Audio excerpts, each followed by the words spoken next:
Good morning students. आज हम बात कर रहे हैं महात्मा गांधी। महात्मा गांधी के प्रमुख राजनीतिक विचारों पर हम चर्चा करने वाले हैं और उसमें से प्रमुख विचार है महात्मा गांधी के सत्य संबंधी विचार, अहिंसा संबंधी विचार और सत्याग्रह संबंधी विचार। देखिए, महात्मा गांधी भारत के राष्ट्रीय आंदोलन के एक महत्वपूर्ण नेता थे। 5 जनवरी सन 1915 को दक्षिण अफ्रीका से महात्मा गांधी भारत में लौटे थे। उस दिन भारत में प्रवासी दिवस के रूप में मनाया जाता है। जब महात्मा गांधी भारत में आए तो उस समय भारत में राजनीतिक शून्यता की स्थिति थी, यानी उसके पहले जो राष्ट्रीय आंदोलन चल रहा था वो 1885 से लेकर के 1907 तक का जो समय था वो उदारवादी आंदोलन का युग था। 1907 से लेकर के एक तरह से मान लीजिए 1919 तक का जो समय था वो उग्रवादी युग था। उग्रवादी जो नेता थे वो लाला लाजपत राय, बाल गंगाधर तिलक, विपिन चंद्र पाल और अरविंद घोष थे। लेकिन उग्रवादियों ने जो नीतियां अपनाई, जो तरीके अपनाए हैं अपने लक्ष्य को प्राप्त करने के लिए, लक्ष्य था स्वराज, और उसको प्राप्त करने के लिए जो साधन काम में थे उन साधनों के कारण से इन्हें जेल में डाल दिया गया। अर्थात 1915 तक आते आते भारत में एक ऐसी स्थिति बन गई कि कोई सर्वमान्य नेता नहीं था। गांधी जी जब 1915 में भारत में पधारे उसके बाद उन्होंने चंपारण सत्याग्रह, खेड़ा सत्याग्रह और 1920 में उन्होंने असहयोग आंदोलन चलाया। उसके बाद दूसरा जो आंदोलन था वो सविनय अवज्ञा आंदोलन चलाया और अंततः भारत छोड़ो आंदोलन चलाया, जिसके फलस्वरूप भारत को 15 अगस्त 1947 को आजादी मिली। महात्मा गांधी की बात करते हैं, महात्मा गांधी के विचारों की। तो महात्मा गांधी के विचारों की जब हम बात करते हैं तो सबसे पहला विचार आता है कि सत्य क्या है। देखिए, सत्य की 2-3 धारणाएं हैं। पहली बात है ईश्वर सत्य है और दूसरी बात है सत्य ही ईश्वर है। अब इन दोनों का अर्थ समझिए। पहला जो कथन है कि ईश्वर सत्य, इस कथन में ईश्वर को क्या माना गया है? सत्य माना गया। महात्मा गांधी ने इसकी बजाय इसके ऊपर ज्यादा जोर दिया। किस पर? कि सत्य ही ईश्वर है। अर्थात तुम अगर सत्य के मार्ग पर चलते हो, है उसका पालन करते हो, तो वो क्या है? वो आपके लिए ईश्वर है। यानी आप अगर सत्य के मार्ग पर अग्रसर होते हो तो वो आपके लिए क्या है? वो ईश्वर के समतुल्य। अब प्रश्न यह उठता है कि सत्य क्या होता है, क्योंकि सत्य ईश्वर है। जो आदमी सत्य के मार्ग पर चलेगा, सत्य का अनुसरण करेगा, वही क्या है उसके लिए? ईश्वर। अब सत्य होता क्या है? सत्य के लिए गांधी जी ने कहा कि तुम्हारी अंतरात्मा जो कहती है, तुम्हारी अंतरात्मा जो कहती है वही सत्य है। जैसे हम कोई काम करते हैं तो काम करने से पहले हमारी अंतरात्मा हमको प्रेरित करती है कि आपको ये काम करना चाहिए या नहीं करना। जैसे हम किसी जीव को सता रहे हैं, किसी के प्रति बुरा सोच रहे हैं, तो एक बार अगर हम वो काम कर रहे हैं ना, तो एक बार हमारी अंतरात्मा हमको एक बार जरूर ऐसे कहती है कि तुम्हें ये काम नहीं करनी चाहिए। अर्थात आपकी अंतरात्मा जिस काम को करने के लिए आपको प्रेरित करती है कि हाँ भाई तू ये जो काम कर रहा है वो काम सही है, तो वो काम सही है। इसलिए गांधी जी की नजर में वो क्या है? सत्य। वो सत्य है। और जो सत्य का अनुसरण करता है वही उसके लिए क्या है? ईश्वर। तो पहली जो गांधी जी की बात थी वो थी सत्य ही अवधारण। दूसरा गांधी जी का महत्वपूर्ण विचार आता है अहिंसा संबंधी विचार। अब गांधी जी की अहिंसा क्या है? देखिए, जो अहिंसा है ये जैन दर्शन में भी अहिंसा है। जैन दर्शन में अहिंसा का अर्थ लिया गया है कि किसी भी जीव की हत्या न करें। लेकिन गांधी जी की जो अहिंसा है, गांधी जी की अहिंसा का मतलब ये नहीं है, केवल ये नहीं है कि किसी भी जीव की हत्या न करें। अगर आपने किसी के बारे में बुरा सोच लिया, किसी प्राणी के प्रति आपके मन में कोई बुरी भावना आ गई, तो वो भी गांधी जी की नजर में अहिंसा। जैसे अक्सर कहते हैं ना कि अहिंसा का मतलब ये है गांधी जी की कि अगर तुम्हारे एक गाल पे कोई थप्पड़ मारे तो दूसरा गाल भी आगे कर देना चाहिए। नहीं, ऐसा नहीं है। गांधी जी की अहिंसा का मतलब ये नहीं है कि एक गाल पे थप्पड़ मारे तो दूसरा गाल भी आगे कर दो। गांधी जी की अहिंसा का मतलब है कि आप एक बार अन्याय सहन कर लो, 2 बार अन्याय सहन कर लो, लेकिन तीसरी बार अन्याय का प्रतिकार करो, अर्थात खींच के सामने वाले के लगा देना। तो गांधी जी के अहिंसा का मतलब अन्याय सहन करना नहीं है, किसी के प्रति हिंसा न करना, वो कोई अहिंसा नहीं है। जैसे मान लीजिए कोरोना का टीका था, अब कोरोना का जो जीव था अगर आप उसको नहीं मारोगे तो वो आपको मार देगा। तो गांधीवादी अहिंसा ये नहीं कहती कि आप किसी जीव की हत्या मत करो। अगर वो जीव समाज के लिए अनुपयोगी है, समाज को नुकसान पहुंचा रहा है, लोगों को बीमार कर रहा है, तो ऐसे जीव की तो हत्या करना गांधी जी की दृष्टि में अहिंसा ही कहलाता है। लेकिन गांधी जी की अहिंसा एक व्यवहारिक अहिंसा है।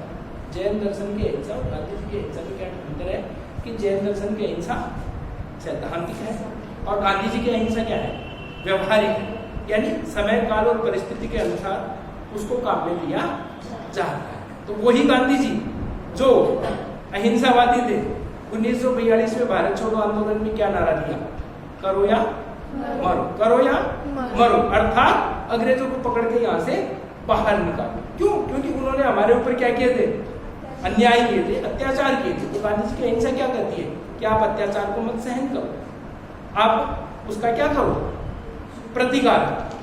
तो कहने का मतलब यह है कि अगर कोई व्यक्ति किसी के प्रति बुरी भावना, जैसे इसका बुरा हो जाए या इसका नाश हो जाए, है किसी के प्रति गलत भावना रख दी जाए, है तो वो भी गांधी जी के अनुसार क्या है, हिंसा।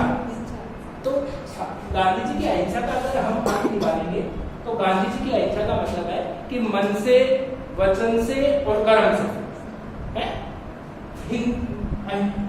अहिंसावादी होना, अर्थात मन, वचन और कर्म से किसी भी प्राणी के प्रति किसी प्रकार की दुर्भावना न रखना। अर्थात अहिंसा किसी भी प्राणी के प्रति दुर्भावना के अभाव का नाम है।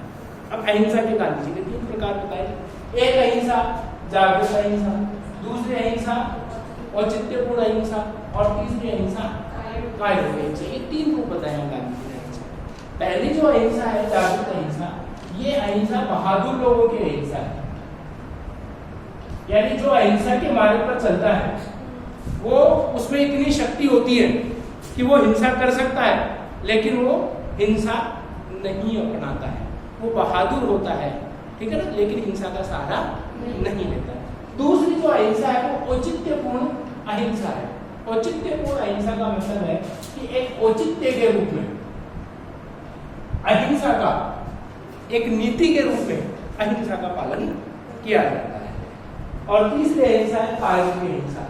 कायरों की अहिंसा का मतलब है यदि कोई कायर आदमी, डरपोक आदमी, भीरू आदमी कहे कि मैं अहिंसावादी हूँ, तो वो वास्तव में गांधी जी की नजर में अहिंसा नहीं है। जैसे कोई व्यक्ति ये कहे कि मेरे सामने शेर आ गया था और मैं जीव की हत्या नहीं करता, मैंने तो शेर को कहा कि ठीक है मैं अहिंसावादी हूँ, मैं तेरे को नहीं मारूंगा, वो भी अहिंसा नहीं है। वो कौन सी अहिंसा है? कायरों की अहिंसा। अब गांधी जी ने कहा कि हाँ ये हो गई गांधी जी की अहिंसा। इसके बाद में तीसरा जो गांधी जी की अवधारणा है वो है सत्याग्रह। सत्याग्रह का मतलब है कि स्वयं के ऊपर कष्ट डाल करके सामने वाले का हृदय परिवर्तन। सत्याग्रह में सामने वाले को दुखी नहीं किया जाता है, कष्ट किसके ऊपर डाला जाता है? स्वयं के ऊपर। यानी इसमें सत्याग्रह एक ऐसी टेक्निक है जिसमें सामने वाले का हृदय परिवर्तित करने तक, मतलब सामने वाले को कोई नुकसान नहीं पहुंचाना, नुकसान पहुंचाना है खुद को नुकसान पहुंचाना, ताकि सामने वाले का क्या हो, हृदय का परिवर्तन हो जाए। जैसे कोई आपको परेशान कर रहा है, तो परेशान कर रहा है तो आप वहां से हट जाइए। अब सामने वाला 1 बार 2 बार 3 बार परेशान करेगा, लेकिन अंततः उसको लगेगा कि यार जो मैं कर रहा हूं वो गलत है। तो सत्याग्रह का मतलब है कि किसी को परेशान करने की बजाय स्वयं पर कष्ट डालकर सामने वाले का हृदय परिवर्तित करना। अब गांधी जी सत्याग्रह के साथ साथ ये भी कहते हैं कि जो व्यक्ति सत्याग्रही होता है उसमें कुछ गुण होने चाहिए। और कुल मिलाकर के सत्याग्रही के अंदर कितने गुण बताए हैं गांधी जी ने? 11 गुण बताए कि एक व्यक्ति जो सत्याग्रह का पालन करता है उसमें 11 गुण होने चाहिए। पहली बात, सत्याग्रही व्यक्ति सत्य का पालन करने वाला होना चाहिए। दूसरा, वो कैसा होना चाहिए? अहिंसावादी, अर्थात किसी भी प्राणी के प्रति उसके मन में कोई दुर्भावना नहीं होनी चाहिए। तीसरी बात, अस्तेय, अस्ते का मतलब होता है चोरी न करना, चोरी न करना, अर्थात वो व्यक्ति होना चाहिए कैसा, ईमानदार होना चाहिए। चोरी न करना अर्थात ईमानदार होना चाहिए। अपरिग्रह, अपरिग्रह का मतलब है कि जितनी आपको आवश्यकता है केवल उतना रखो और जो अतिरिक्त है उसको आप समाज के हित में लगाओ, यानी आवश्यकता से अधिक न रखना। अगर आपके पास में आवश्यकता से अधिक है तो उसे समाज की धरोहर समझ करके समाज के हित में लगा देना चाहिए। ब्रह्मचर्य, ब्रह्मचर्य का पालन करना है। तो सत्य, अहिंसा, अस्तेय, अपरिग्रह और ब्रह्मचर्य जैन दर्शन के अंदर भी इन पांचों की बात की गई है। गांधी जी ने साथ में 6 चीजें और जोड़ दी इसमें कि जो व्यक्ति सत्याग्रही होगा उसके लिए शारीरिक श्रम अनिवार्य हो। गांधी जी खुद भी शारीरिक श्रम किया करते थे। इवन दैट गांधी जी अपने जो काम थे वो खुद किया करते थे और सार्वजनिक स्थानों के ऊपर भी वो श्रम किया करते थे। अस्वाद, किसी प्रकार का स्वाद को न लेना। निर्भयता, जो सत्याग्रही व्यक्ति होता है वो निडर होता है, बहादुर होता है, साहसी होता है। सर्वधर्म समभाव, उसमें धार्मिक कट्टरता नहीं होती है, सभी धर्मों को वो समभाव यानी समान दृष्टि से देखता है। स्वदेशी, सत्याग्रही व्यक्ति स्वदेशी यानी स्वदेशी को काम में लेता है, अपने देश में बनी हुई वस्तुओं को काम में लेता है। गांधी जी खुद भी चरखा काटा करते थे और जो सूत है उसका कपड़ा यानी सूत का कपड़ा, खादी का कपड़ा पहना करते थे। अस्पृश्यता निवारण, यानी जो सत्याग्रही है वो किसी प्रकार की छुआछूत की भावना को प्रोत्साहित नहीं करेगा, खुद भी छुआछूत नहीं करेगा और दूसरों को भी इसके लिए प्रोत्साहित नहीं करेगा। तो गांधी ने कहा कि जो व्यक्ति सत्याग्रह के मार्ग पर चलेगा उसे इन 11 व्रतों का, इन्हें व्रत एकादश कहा जाता है।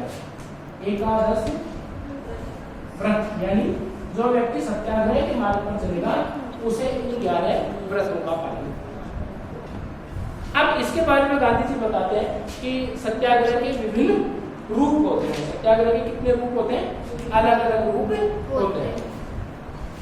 गांधी जी के सत्याग्रह के कुछ रूप निम्नलिखित है, देखिए।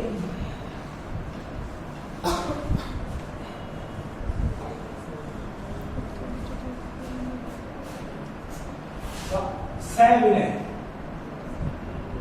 अवज्ञा, सविनय अवज्ञा का मतलब होता है कि अगर कोई ऐसा कानून बना हुआ है जो भेदभावपूर्ण है, अन्यायपूर्ण है, तो ऐसे कानून का विनम्रता के साथ, सविनय का मतलब विनम्रता के साथ में उसका आप उल्लंघन कर दीजिए, उसकी अवज्ञा कर दीजिए। गांधी जी ने खुद ने भी